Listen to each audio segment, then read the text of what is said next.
On the night of February 24th, 1978, five men left a basketball game and began driving home. Instead, they traveled nearly 70 miles in the wrong direction, deep into the Sierra Nevada mountains. Days later, their car was found abandoned in the snow. Months later, 4 of the men were discovered. The 5th was never found. What happened to the Yuba County Five is tragic and still largely unexplained, so viewer discretion is advised. 5 friends aged between 24 and 32, each of them with some form of intellectual disability or psychiatric condition. They were known around Yuba City and Marysville, California simply as the Boys. They lived with their parents while working through a local vocational rehabilitation program called Gateway Projects. They spent their time bowling together and went to dances together. And more than anything, they loved sports. Basketball was their favorite of all. Ted Wire was 32. He lived with his mother and worked as a janitor. His sister said Ted couldn't understand why people didn't always wave back when he waved at them. He was gentle and especially protective of Jackie Hewitt. Jackie was 24 and the youngest. His mother remembered him simply as a delight. He and Ted were practically inseparable. Bill Sterling was 29 and deeply religious.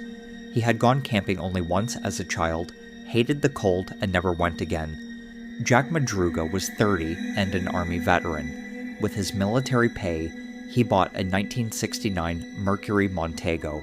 Jack treated the car like his baby. He once refused to drive Jackie home because the rough road might damage it. He also hated the cold and had never driven into the mountains before. And then there was 25-year-old Gary Mathias. Gary had served in the army in West Germany but received a psychiatric discharge after developing schizophrenia and struggling with drug use. By early 1978, his medication was working. He had a job with his stepfather, and his doctors considered him a major success story. He had joined the group only a few months before they all disappeared. These weren't adventurous guys. In fact, on the night of February 24th, all 5 of them had laid their basketball uniforms out on their beds. They were getting ready for a Special Olympics tournament the next morning, where the winners got a free trip to LA. Ted even asked his mom to wash his new white high tops. He told her, "We got a big game Saturday. Don't you let me oversleep." On the evening of February 24th, the 5 men decided to drive 50 miles north to Chico to watch a college basketball game, UC Davis against Chico State. Jack drove. They wore only light jackets. It was cool in the Sacramento Valley that time of year, but nothing that called for heavy coats. After the game, the men climbed back into the Mercury and drove a short distance to Bears Market in downtown Chico. They bought snacks, a cherry pie, a lemon pie, a Snickers bar, a Marathon bar, 2 Pepsis, and about 1.5 quarts of milk. The clerk remembered them clearly. She was trying to close up for the night and was annoyed that such a large group walked in just before 10 p.m. They were supposed to drive home. Yuba City and Marysville were a straight shot south down Highway 70. It's roughly about an hour's drive through flat farmland for these guys. There really wasn't any reason to go anywhere else. But sometime after leaving that supermarket, Jack turned off the highway. He drove up and into the Sierra Nevada, into the Plumas National Forest. He drove 70 miles in the wrong direction. The car was found on February 28th by a forest ranger who'd seen the missing persons bulletin. It was sitting in a snowbank on Oroville-Quincy Road at about 4,400 feet, a short distance from where the road was closed for the winter. The keys were gone, 1 window was rolled down, the car was unlocked, and here's where things get strange. The car was not seriously stuck. There was evidence that the men had tried to spin the wheels in the snow, but police noted the snow was not deep. 5 young men should have easily been able to push it out. What is puzzling still, when investigators hot-wired the car to test it, the engine started immediately. The gas gauge showed a 1/4 tank. The car was in perfect working order. The undercarriage told an even stranger story since there was no damage.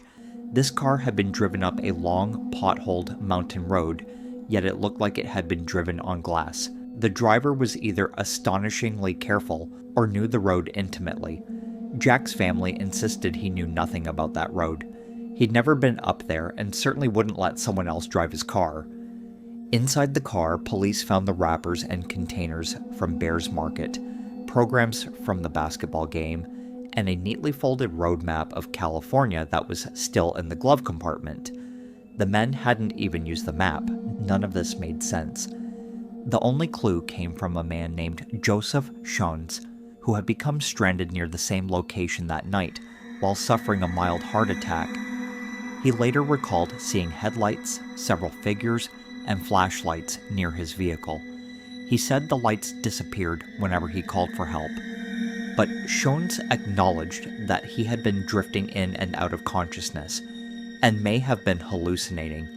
Investigators could never confirm that the people he saw were the missing men. A severe blizzard moved in, dropping 9 inches of snow on the upper mountain. 2 days in, the search teams in their snowcats nearly became lost themselves. The operation was called off. For months, there was nothing. On June 4th, a group of motorcyclists rode up to a U.S. Forest Service trailer at a campsite about 19 miles from where the Mercury had been abandoned. The front window was broken. When they opened the door, the smell hit them immediately. Inside, on a bed, was the body of Ted Wire. Several sheets had been pulled over him and tucked around his head, raising the possibility that someone else had cared for him inside the trailer. Ted had starved to death. He weighed 120 pounds at autopsy, having lost roughly 100 pounds from his normal weight. His beard growth suggested he had survived for somewhere between 8 and 13 weeks after the disappearance, and quite possibly into May. His feet were badly frostbitten, and his shoes were missing. And this is where the story crosses from tragic into something that defies explanation. Matches, books, and wooden furniture were available, yet investigators found no evidence that a fire had ever been lit. A propane tank was connected directly to the trailer. All they had to do was turn the valve for heat. The tank was never touched. In an outside storage shed, investigators found military C rations. Some had been opened and eaten, but a much larger supply of dehydrated food remained untouched. The C rations that were eaten had been opened using a P-38 can opener. Because Gary and Jack had served in the Army, investigators believed one of them may have known how to use it. Near the bed where Ted lay, on a small table, investigators found his personal effects arranged neatly. His nickel ring engraved with Ted, his gold necklace, his wallet with cash still inside, and one item that didn't belong to any of the 5 men. A gold Waltham watch, its crystal missing. Nobody in the families recognized it. But the most significant discovery in that trailer was on the floor, a pair of tennis shoes. They belonged to Gary Mathias. Mathias might have taken off his own shoes and put on Wire's leather shoes, possibly because his feet had swollen from frostbite and Wire had larger feet. Whatever happened, Gary Mathias had been in that trailer. He had survived, at least for some period of time, and then he left. He has never been seen again. The day after Wire's body was found, search teams spread out along the road between the trailer and the abandoned car. Searchers found the remains of Jack Madruga and Bill Sterling along the route. 2 days later, Jackie Hewitt's father discovered some of his son's remains near the campsite. Investigators concluded that all 3 had died from exposure, although their remains could not show exactly how far each man had traveled before collapsing. For nearly 50 years, one question has remained. How did Ted and Gary travel 19 miles through deep snow, while the others continued so far into the mountains? They were in street shoes, hiking through deep snow in the pitch black. While being poorly dressed and wearing street shoes, they continued deeper into the freezing forest until members of the group began collapsing along the route. They passed a Forest Service snowcat track that had been laid down on February 23rd, thinking the tracks had to lead somewhere. Just around the corner, one officer theorized. They called it around the corner syndrome.